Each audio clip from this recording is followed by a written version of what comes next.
반갑습니다. 오늘도 말씀을 통해 주시는 하나님의 지혜가 가득하길 기대합니다. 2024년 11월 24일 주일 말씀 묵상입니다.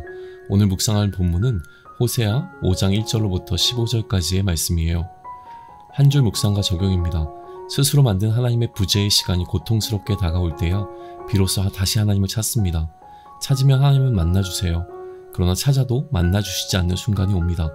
오늘 잡고 있는 하나님의 손, 이제는 다시 놓치지 않기 위해 더 힘있게 움켜잡습니다.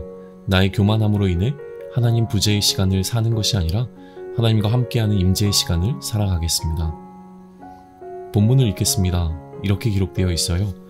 제사장들아 이를 들으라. 이스라엘 족속들아 깨달으라. 왕족들아 귀를 기울이라. 너희에게 심판이 있나니 너희가 미스바에 대하여 올무가 되며 다볼 위에 친 그물이 됨이라. 패역자가 사륙죄에 깊이 빠졌음에 내가 그들을 다 벌하노라.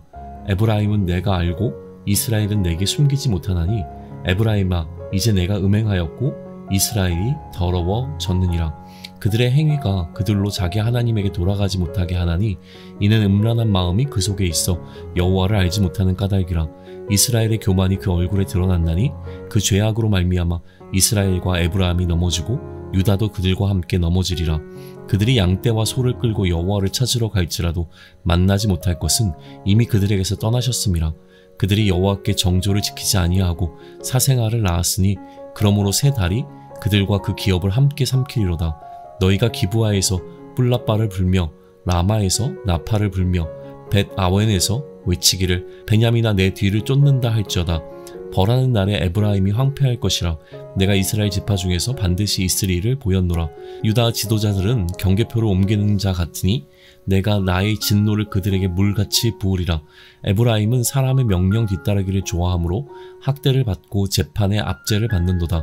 그러므로 내가 에브라임에게는 좀 같으며 유다 족속에게는 썩이는 것 같도다. 에브라임이 자기 병을 깨달으며 유다가 자기 상처를 깨달았고 에브라임은 아수르로 가서 야렙 왕에게 사람을 보내었으나 그가 능히 너희를 고치지 못하겠고 너희 상처를 낫게 하지 못하리라. 내가 에브라임에게는 사자 같고 유다 족속에게는 젊은 사자 같으니 바로 내가 움켜갈지라. 내가 탈취하여 갈지라도 건져낼 자가 없으리라. 그들이 그 죄를 뉘우치고 내 얼굴을 구하기까지 내가 내 곳으로 돌아가리라. 그들이 고난받을 때에 나를 간절히 구하리라. 해설입니다. 하나님은 5장에서 이스라엘에게 심판이 있는 이유에 관해 설명하세요. 너희가 미스바에 대해 올무가 되고 다볼 위에 친 그물이 되었기 때문이라고 말씀하시죠. 미스바와 다볼이 어떤 지역인지를 알지 못한다고 하더라도 이스라엘이 이 지역에서 행해져야 하는 어떤 것들을 방해하는 올무와 그물이 되고 있으면 분명히 보입니다. 미스바와 다볼은 이스라엘 역사에서 영적으로 특별한 의미를 지닌 곳들이었어요. 그러나 그런 곳에서 어떤 행위들로 인해 그 의미가 퇴색되거나 변질되었습니다. 그리고 2절을 통해 그곳에서 이스라엘이 행하는 행위를 추측해 볼 수 있습니다. 이스라엘은 하나님의 뜻을 거스르고 그곳에서 사륙죄를 범해요. 이것이 실제로 살인을 범한 것인지 아니면 영적 죽음을 의미하는 것인지에 관해 다른 의견이 있지만 문자 그대로 본다면 그곳에서 하나님이 허락하지 않은 살인이 행해진 것으로 보입니다. 그리고 그 행위는 아마도 우상을 숭배하는 과정에서 행해진 의식이었을 가능성이 있어 보여요. 하나님 앞에서 감출 수 있는 것은 없습니다. 이스라엘은 이런 행위들로 인해 더러워졌고 돌이켜 회개하지도 않았습니다. 왜냐하면 그들은 그것이 잘못된 것이라고 생각하지 않았기 때문이에요. 옳음의 기준이 되는 하나님이 그들의 마음속에서 사라진 것이죠. 피조물인 인간이 창조주인 하나님을 잊는 것을 성경은 교만이라고 말해요. 이 교만함에서 비롯된 잘못된 행위들은 북이스라엘은 물론이고 남유다에까지 영향을 미치죠. 그래서 하나님은 그런 북이스라엘을 떠나십니다. 나중에 하나님께 제사를 드리겠다고 찾아도 하나님이 떠나셨기 때문에 이들은 하나님을 만날 수 없습니다. 하나님과의 관계 속에서 열매를 맺어야 하는 이스라엘은 세상과 관계했고 그로 인해 마치 사생아를 낳은 것처럼 되었습니다. 그러자 하나님께서는 하나님을 예배함으로 하나님의 축복을 기대하는 매월 첫날을 오히려 이들을 심판하는 날로 정하셨습니다. 이스라엘은 쫓기게 되고 그 심판은 황폐함으로 끝나게 됩니다. 남유다도 다르지 않았어요.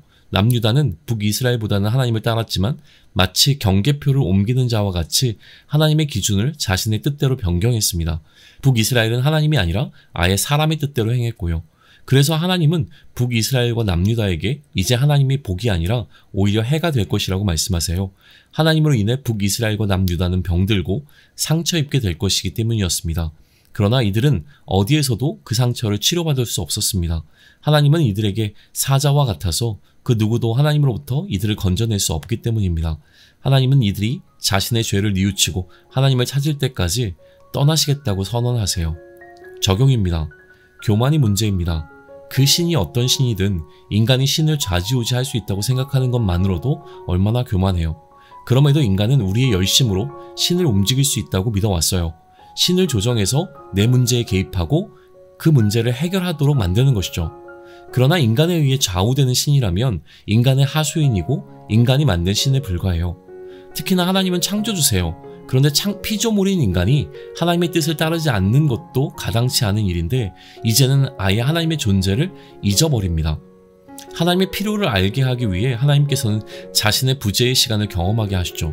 성경이 말하는 지옥은 하나님이 영원토록 부재한 장소를 말해요. 그러니 그 시간은 지옥과 같아서 너무나 고통스럽고 결국 인간은 다시 하나님을 찾게 되죠.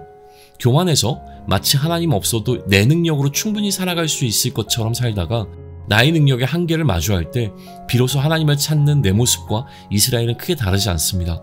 그런데 문제는 내가 다시 하나님을 찾을 때 하나님은 늘 그 자리에서 나를 다시 만나 주셨지만 내가 하나님을 찾을 때 그것을 하나님을 찾지 못하게 되는 순간이 오게 된다는 거예요. 내가 다시 돌아왔을 때 하나님께서 그 자리에 계시기 때문에 안도하는 것이 아니라 이제는 다시 떠나지 않는 게 중요해요. 다음이 없을 수도 있으니까요. 한 줄 묵상과 적용입니다. 스스로 만든 하나님의 부재의 시간이 고통스럽게 다가올 때야 비로소 다시 하나님을 찾습니다. 찾으면 하나님은 만나주세요. 그러나 찾아도 만나주시지 않는 순간이 옵니다. 오늘 잡고 있는 하나님의 손, 이제는 다시 놓지 않기 위해 더 힘있게 움켜잡습니다. 나의 교만함으로 인해 하나님 부재의 시간을 사는 것이 아니라 하나님과 함께하는 임재의 시간을 살아가겠습니다. 기도드립니다. 주님, 너무 자주 하나님을 잊습니다. 하나님 없이는 살 수 없는 존재임에도 나의 교만이 하나님의 필요를 인식하지 못하게 합니다. 하나님이 부재한 지옥을 살아가는 것이 아니라 하나님의 임재가 가득한 오늘을 살게 도와주세요. 주님과 그 어느 때보다도 친밀한 오늘이 되길 원합니다. 예수님의 이름으로 기도드립니다. 아멘.